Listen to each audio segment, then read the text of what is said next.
Okay, question 11 wants us to find the cardiac output using the Fick method. This time, though, it gives us the oxygen saturation, not the oxygen content, and it gives us the pulmonary artery saturation, not the mixed venous content. So we have to figure that first. So we do that by taking the percentage, 96% is 0.96 times the hemoglobin 16 times the constant 1.36 times the constant of 10. So that gives us 208.9. And then the pulmonary artery oxygen saturation, which is again going to be your mixed venous, will be 0.73 times 16 hemoglobin times the 1.36 constant times the 10, and that is 158.85. Okay, so now we have our contents, our arterial oxygen content and mixed venous oxygen content.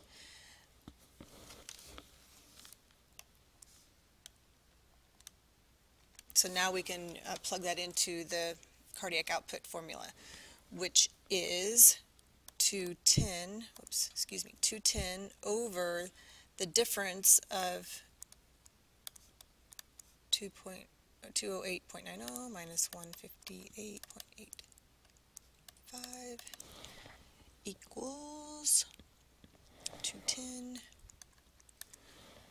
over 50.05, which equals 4.2 liters per minute. Because remember, cardiac output is always expressed in liters per minute. Okay, number 12, the same thing. It's wanting the cardiac output using the Fick method. Now, I did display arterial oxygen saturation and venous oxygen saturation differently, just to show you that it could be in this format as well. So what that means is the S means saturation, the little a means of the arterial blood with oxygen, where this means saturation of the venous blood with oxygen. And remember, your oxygen saturations, your O2 sats, are always in percentages. So the first thing we have to do is change those percentages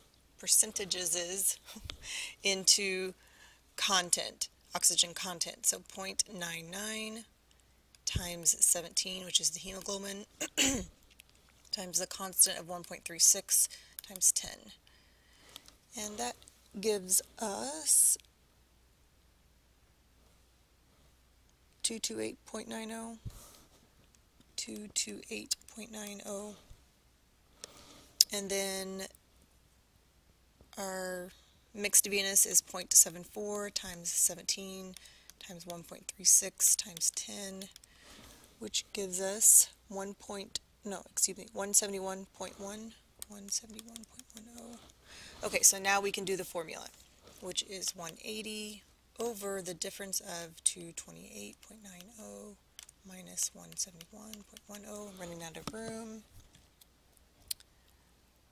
which is 180. Here, we'll move it over here. Sorry. 180 over 57.8, which gives us 3.1 liters per minute. 3.1 liters per minute. So this is your cardiac output, 3.1 liters per minute. Okay, number 13, once again wanting the cardiac output using the Fick method. Now the difference between this one is that the oxygen consumption is 125, and then they also give you the BSA, which is the body surface area. Now, again, I don't know how they're going to do it on the test. So your 125 is a constant, so that's like for everybody. Everybody is 125. But then you have to take that times the BSA. So if they give you the BSA, then you have to calculate the oxygen consumption. I know that's confusing, I'm sorry. Okay, but let's deal with this first. Let's change these oxygen saturations into oxygen contents first of all. So we do that by doing 0.98 times hemoglobin of 14 times 1.36 times 10, which gives us 186.59. And then the venous is 0.72 times 14 times 1.36 times 10, which gives us 137.1. Okay, so then our oxygen consumption, so the formula is going to be 125 times 2, the BSA, over the 186.59 minus 137.10. Okay, so then 125 times 2 is 250 over 49.49, which gives us a cardiac output of 5.1 liters per minute.